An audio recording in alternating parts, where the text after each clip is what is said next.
A mund të shpëtoj Partia Demokratike me ndryshim rrënjësor të drejtimit dhe me kandidaturat e reja që po shohim, apo është një betejë e humbur? Nuk di se kush janë kandidaturat e reja.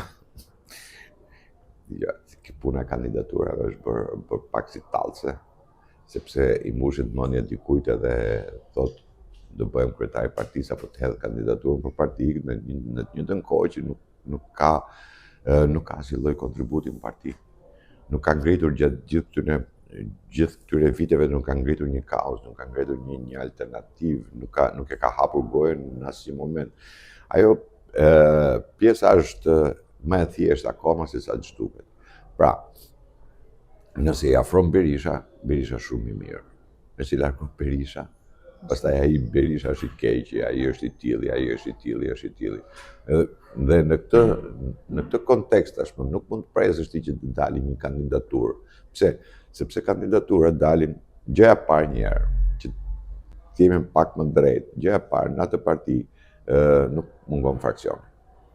Pra, mungesa e fraksioneve brenda partisë bën që edhe kandidaturat të jenë kandidatura po të Berishës themi, ose njerëz të cilët janë rritur në frymën e Berishës. Sepse partitë e djatha funksionojnë në fraksione, nuk funksionojnë tek uni. Këtu është tek uni.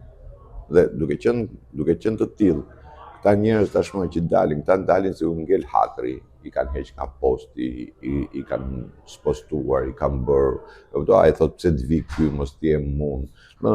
Nga këto cingrimat themi të njerëzve të vegjël në shpirt, të cilët nuk kanë vizione, nuk kanë asgjë, por thjesht, po ti pyesësh çfarë është politika, kam pas dikën studio, dhe vetëm kaq i kam thënë çfarë është politika, më thonë çfarë është politike që unë të pranoj ty si kandidate. Nuk ti asgjë, tash.